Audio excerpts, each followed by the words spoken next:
Hey guys, it is Mr. King. I'm back for another video. This one coming at you about making these really cool fish. I have made them into some fun little puppets too. So there's two different versions of this same project. They both have the same thing that we were creating with just different expectations. One is for the kindergarten through second grade students. One is for the third through fourth grade students. So depending on which one you fit into, we'll have some different objectives going on here. So anyways, what I want to let you know is the one thing that will be the same is creating our fish. And I'm going to teach you guys how to do that right now. So I'm going to move these examples over real quick, take over this spot with my blank sheet of paper. And what you're going to need for this project is some sort of cardstock-like paper. Now, I always like to tell kids and parents that the material that a cereal box is made out of, or a cracker box, that really, really thin laminated cardboard is great because it's like extra thick cardstock paper. Just flip it to the brown side and use that with pastels, crayons, or markers, and you can get very much the same kind of stuff done with it. So what you want is a rectangle. This is a half sheet, so it is 5.5 inches by 8 inches. So if you want to use that size, that's great. If you want to go a little smaller, it's fine. Just basically a rectangle is all you need. The next thing you're going to want to do is use a pencil for the stuff that I'm about to do, but I'm going to use a marker. The only reason why I'm using a marker is because it shows up much, much better on camera. What I want you guys to do is use a pencil and go along with me, and then go over it with a marker in the end. The nice thing about a pencil is that it erases. So if you make any mistakes, you can make that change. But I'm pretty confident in my abilities on this one. So here's what's going on. First up, take your pencil and go over to the center of the far left side of your rectangle. And you're gonna make a dot, one that's big enough for you to be able to see. Now, you're gonna go over to the middle top, of your paper. And you're gonna make a dot. Middle bottom, make a dot. Okay, we've gotten some of the hardest stuff done already. Now what we're gonna do, watch this, we're gonna go to our quarter of our page here. So a quarter of the way in from the outside, or 3/4 from the other side. And what we're gonna do is right here near the center, we're gonna make two dots, one above the other. Okay? And now we're gonna place them connect the dots. And what we're gonna do is, I like to use a curve here. You can make it a straight line. It just changes the look of your fish, so you can really get creative with it the way you want, but it's gotta be some sort of relatively curved or straight line that goes dot to dot here from the one that we started with to our second one. So I'm going with obviously a curved line. There we go. And now you're gonna do the same thing from the front to the bottom dot here. Now you can make that curve different. I'm actually intentionally gonna make this curve a lot different than the one up top. This one's a little bit more consistent. This one comes down and then kind of cuts over almost like an L. All right, that's fine. I just want to show you how it kind of changes the look of the fish. The next is we're going to go from that bottom dot up to the bottom one over here in kind of that 1/4 space. So again, it can be a straight line or it can be a curved line. Mine's relatively straight here. This time, let's curve this one. Okay. And then finally, you're gonna go from each one of those dots over to the closest corner of your paper. Again, you can curve them or you can make them straight. I'm gonna make them straight just for the ease of use right here. And that is the outline of our fish body. We've already done it. So then the next thing you're gonna wanna do is to create the mouth. Now, the larger you draw this smiley face that creates the start of our mouth, the bigger the mouth will be. The smaller and closer to that dot you make it, the smaller it will be. So I'm gonna go with a relatively big one. I wanted to show you guys kind of that cool anglerfish mouth here. If you wanna add the teeth, that you can do. So you're gonna make a big smiley face. It's gonna look like one of those goldfish crackers, okay? And then what you're gonna do is you're gonna go up here above your dot on the side, and you're gonna make a frowny face that connects down to that corner. Now what I like to do is then outline to make your lips. And if you want to, it's kind of nice sometimes to put that line separating the top and the bottom. It kind of shows like where the bottom jaw and the top jaw pick up. Okay, now it's your opportunity to get really creative, and you can make teeth here. You can have like a weird tongue on the inside of your fish. You could just do like the inside of the mouth on the far side. There's all kinds of cool things you can do. Now this time, because I've done the teeth before and the teeth are pretty straightforward, you're just adding spiky V's on the inside and filling in the black space between them. This time, let's do something a little different. We'll make a cool 3D mouth. So what I'm gonna do is I'm gonna go right up to the very top corner here where my mouth ends, and I'm just gonna make a diagonal line, comes down halfway on the bottom. And what that's going to do, it's going to create this really cool overlapping. So I can actually make these partial loops right here. And what that will do, make them smaller as I go back, we'll make it look like the mouth of the fish going back in space. And just so you know, this line over here, boop, boop, we're going to cut that out when we're all done. So you're just going to remember that that one, it's going to be gotten rid of. So don't even worry about it, okay? The next thing, we got to do the eye of the fish. Now, I would encourage you to find something to use as a circle tracer. I'm going to use the inside of this Scotch tape roll, but if you would like to use anything else to help make your circle, that's fine. If you feel good about just drawing circles, you can freehand it. But one thing I want to point out, kids like to do this, like to try to put the eye all the way up front, near the mouth, near the front of the fish. That ain't right. Fish actually have their eyes much further to the side of their body. That's because they tend to be prey. You know, big fish eats the little fish. So they have to keep an eye out around them, and their eyes are on the sides of their bodies to see more all at the same time. They don't have good depth perception, but they certainly do have good situational awareness. So what's going on here is we are going to trace the inside of our tape roll, and that will make the circle for our eye. If you want to make it look really cool, I like to do the little shine technique. I know I showed you in a previous drawing tutorial, but make two circles, one larger, one smaller, and fill in all of that space between with a dark marker, and you will end up getting this really kind of cool glassy looking eye. It looks kind of like a shark's eye, and I think that's really nice.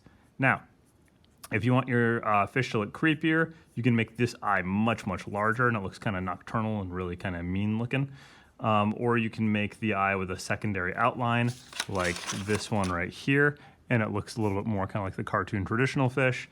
But I think just the simple circle with the shine looks great.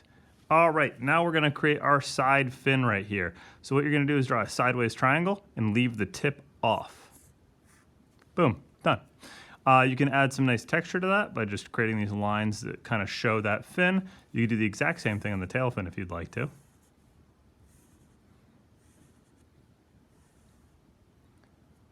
And then finally, the gills down here by the bottom underneath the jaw. 1, 2, 3. But fun thing to note is some fish, like the 6-gill shark, actually have more gills. So you can go up to I think the most we've ever found is a fish with 6 gills, which is that 6-gill shark. But I could be wrong. Maybe there's more. That's a good Google thing. So go ahead and Google it and correct me in the Google Classroom.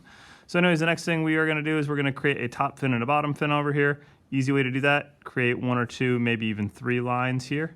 On the top, make 1, 2, 3 on the bottom if you want to, and then connect the tips of these lines together with U's, and you'll get a really cool looking textured fin, which I think is really sharp.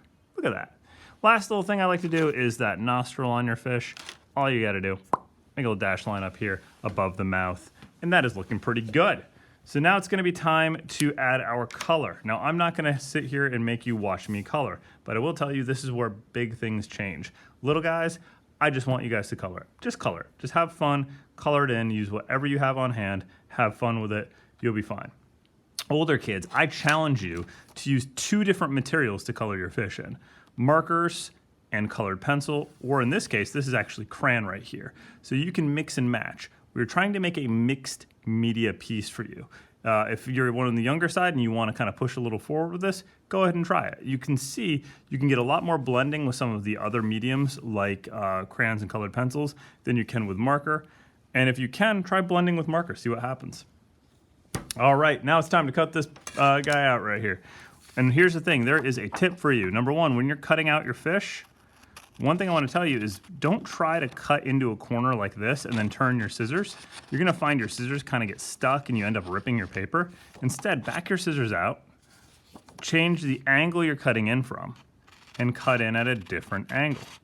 And what you're trying to do is actually cut out a piece of your paper. And that just makes it a lot easier because now I can go to my next spot and I've got tons of room to maneuver my scissors. And I'm just gonna tell you, anytime you're having to turn your scissors too much and it's becoming uncomfortable or hard to make that line work the way you want it to, instead of trying to turn really hard, like at the end of this fin, I'm not gonna try to make that turn. I'm gonna back my scissors out, I'm gonna turn my paper, and I'm gonna come at it from another angle. I'm not even gonna try to do these little curves here down in the fin. I'm just gonna cut past them. I'm gonna cut to this corner here, take my scissors out, turn it around, come at it from a different angle. And then once I have this piece out, wow, doing those curves is going to be much easier because I've got all this space to maneuver my scissors. So that is what I'm definitely gonna encourage you to do. Another cool thing about this is if you make a horrible, horrible mistake, oh no, and you cut off something you didn't mean to, well, just come back in here, use your marker again, retrace, and then just make a little adjusted cut. And no one will ever know that you made a mistake. In fact, you'll be able to say, oh, that's totally what I meant to do. And that's totally fine. There's no right or wrong way for that. I actually kind of like this one a little better. It tears down along with the jaw. It's a little more interesting, a little different from the top up there. So again, find yourself to a corner, back your scissors out, come from another angle, and you will get this done. And I think you guys will find that it is much easier to cut out individual small pieces of paper than it is to try to cut it out all at once. Honestly, it's just not necessary. The only thing it does to cut it out at once is make cleanup slightly easier because you don't have a bunch of papers. But if you're like me and you've got a desk right here, you could just sweep it all up and sweep it off into the trash can. So there's my fish, all cut out, ready to go. Let's pretend that he's colored and I'm ready to finish. The last thing I'll tell you should get is a pair of popsicle sticks or shish kebab skewers or straws or even sticks from outside, as long as they're not like falling apart and nasty. Just any two stick-like things that you can attach. And then the last thing you'll need then is a little bit of glue or tape. I suggest masking tape. If you have a parent with you, duct tape holds very, very well, obviously. Scotch tape is totally acceptable too. Take those, let me flip this over so you guys can see, and tape one in the middle of the body and one into the middle of the tail. Create a crease on both sides of the tail. You might even want to put a little tape behind it just to reinforce it. And now you have a fish that swims. And so we have a nice little fish. We get to kind of do a little puppetry with it. It's a lot of fun when you have like a table or something in front too, because you can make it look to other people like the fish is just kind of floating up and swimming past. And I just think that's really nice. I did do this scale texture here for the older kids. If you want to try the scale texture, this is a great thing to try it on. It is overlapping hues. It is a little bit more of an advanced texture for most of my kids moving up towards 4th and 5th grade. But please go for it. Try it out. See what you can get done. Okay. Love to see pictures of these when they're done, how well they came out. I had some amazing ones in the 4th grade today, like jaw-droppingly good. So I'm hoping, I wish I'd kept some of those to show off to you guys. But obviously, the difference between having it done and having it done in color is huge. Okay? So really, get in there, get creative. You can make the teeth any way you want. You can make changes any way you want. Your fish can have 3 or 4 eyes if you want to. Your fish can have tentacles coming off if you want to. Don't take what I said as the only way to do it. I'm just giving you tips to make it as easy as possible so that you have a level of success. Okay? So guys, that was a long video for how to make a fish. So hopefully I get a chance to see these when you're done. I will catch you later, and feel free to drop me messages in the classroom. I will see you later. Bye.